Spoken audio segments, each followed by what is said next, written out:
नमस्कार दोस्तों, English with Rupesh sir YouTube channel पर आप सबों का स्वागत है। आई होप आप सभी लोग स्वस्थ होंगे। हम लोग यहाँ पे मैथ के लिए कैन यू सॉल्व सीरीज को देख रहे थे। तो यहाँ पे एसएससी के सीजीएल मेंस का 2015 का जो है उसका एक क्वेश्चन है और इसको आपको सॉल्व करना है। वीडियो को पॉज कीजिए, खुद से सॉल्व कीजिए और यहाँ पे 4 ऑप्शन आपको दे रखा है। इन 4 ऑप्शन में बताइए कौन सही है। चलिए अब हम लोग यहाँ पे सॉल्यूशन को समझते हैं। इस क्वेश्चन को सॉल्व करने के लिए आपको कुछ बेसिक कॉन्सेप्ट आना चाहिए। जैसे कि मैं सिंपल सा लेता हूं, अगर a बराबर b है बराबर c है, अगर इस सभी में एक एक घटा दे या a बराबर b बराबर c है और यहाँ पे हम लोग सभी में एक एक जोड़ दे तो कोई इसका जो ये बराबर का साइन है इसमें कोई अंतर नहीं होगा। क्यों नहीं होगा, थोड़ा सा उसको समझ लीजिए। जैसे हम लोग इस दो टर्म को लेते हैं, यहाँ पे एक के बजाय आप सभी टर्म में दो भी जोड़ देंगे तो उससे भी कोई फर्क नहीं पड़ेगा। हम लोग एक यहाँ पे इसका पेयर ले लेते हैं ए और बी का, यह दोनों इक्वल है। इधर हम लोग एक जोड़ दिए, इधर भी एक जोड़ दिए। इसको जब मैंने बोला कि अब यह इस पे कोई इफेक्ट नहीं पड़ा है, इसको हम लोग चेक कर लेते हैं। तो ए और यह जो प्लस एक है इस साइड कर लेते हैं तो यह आ जाएगा माइनस एक। तो यहाँ पे b प्लस वन पहले से है, इस एक को इधर लाए तो यह एक घट जाएगा। तो अब देखेंगे कि यह प्लस वन माइनस वन यह मिलकर जीरो बन जाएगा। तो यहाँ पे अगेन a बराबर b ही रहा। तो आप यहाँ से ये कॉन्सेप्ट समझ गए होंगे कि एक घटा दे सभी टर्म में या एक जोड़ दे सभी टर्म में या दो जोड़ दे या तीन जोड़ दे सभी टर्म में। ऐसा करने पे हमारा जो इक्वेशन दे रखा है इक्वल के साथ उसमें कोई अंतर नहीं पड़ता है। दैट मीन्स कि वो जो इक्वेशन दिया है वो वैसा ही रहेगा। अब इसको इस तरीके से हम लोग सॉल्व करते हैं कि पहले सभी टर्म में एक को घटा देते हैं।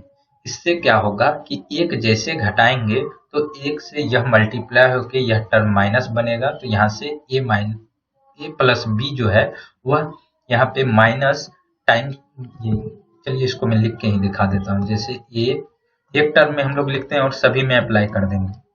आप ध्यान से इसको देखिएगा, ये क्या था, ये टर्म यहाँ दिया हुआ था, मैंने बोला इसमें एक को घटा देते हैं तो यह क्या बनेगा।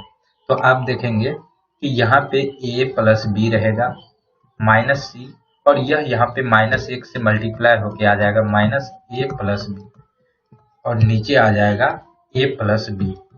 अब देखेंगे यहाँ से क्या होगा कि यह टर्म माइनस में है और इसको देखिए यह प्लस में है तो यह दोनों मिलके जीरो हो जाएगा।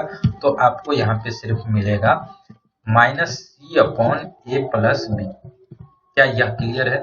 अब जिस तरीके से देखें कि यहाँ पे यह वाला टर्म जो ऊपर और नीचे है वह कैंसिल होके सिर्फ माइनस सी बचा, इसी तरीके से इस वाले में क्या बचेगा उसको हम लोग अब डायरेक्ट लिखेंगे।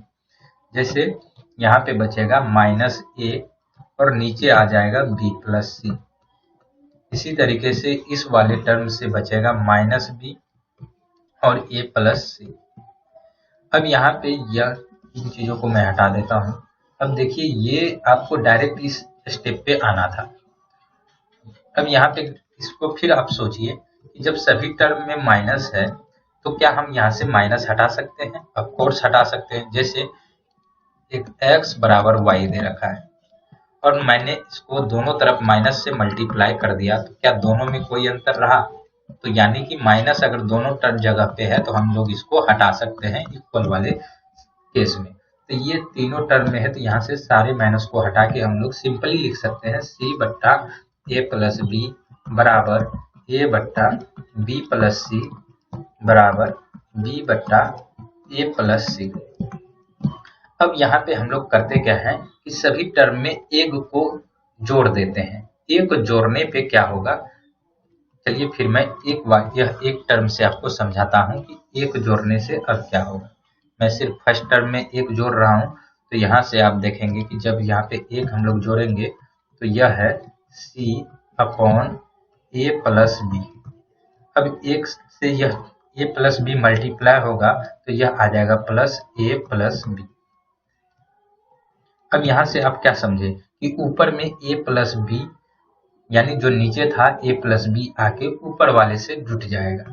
अब यहाँ पे b प्लस सी है, तो इसी तरीके से हम लोग अगर इसमें एक जोड़ दे और इसमें भी एक जोड़ दे तो यह क्या बनेगा, a प्लस, नीचे जो b प्लस सी है यह ऊपर आके जुट जाएगा और ये बनेगा यह। इसी तरीके से यह बनेगा b plus a plus C upon a plus C. अब यहाँ पे देखिए ऊपर में सभी जगह एक ही टर्म है, तो इसको भी हम लोग हटा सकते हैं।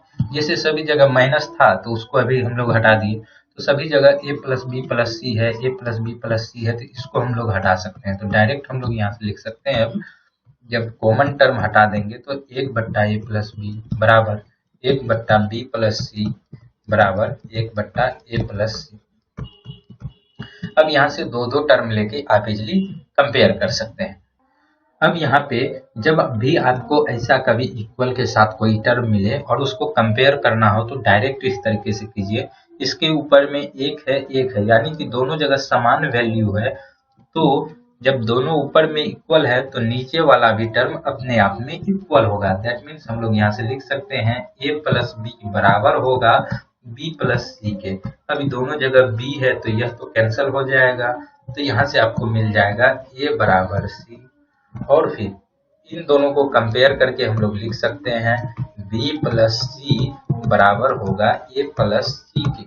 और यहाँ से c दोनों जगह कॉमन है तो आप यहाँ से लिख सकते हैं b बराबर है a के। अब देखिए a c के बराबर भी है, a b के भी बराबर है, तो यहाँ से हम लोग लिख सकते हैं a b के बराबर है और a c के बराबर है, तो यानी a बराबर b बराबर c, ये आपका आंसर हो गया।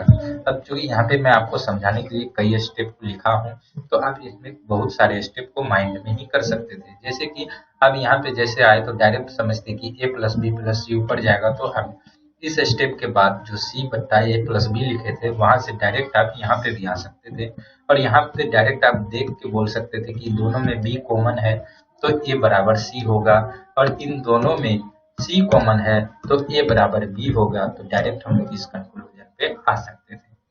वीडियो का सॉल्यूशन कैसा लगा तो आप इसको कमेंट बॉक्स में बताइए, और क्या कुछ इम्प्रूवमेंट कर सकते हैं उसके बारे में भी आप बताइए। चैनल को अभी तक सब्सक्राइब नहीं किया तो चैनल को सब्सक्राइब कर लीजिए।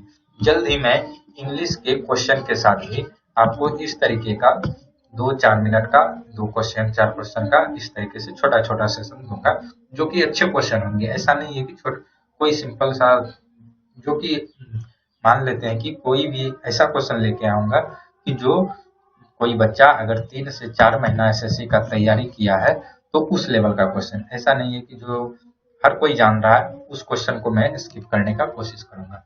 वीडियो कैसा लगा है उसके बारे में बताइए। वीडियो अच्छा लगा तो वीडियो को लाइक कर दीजिएगा। मिलते हैं नेक्स्ट वीडियो में, तब तक के लिए गुड बाय।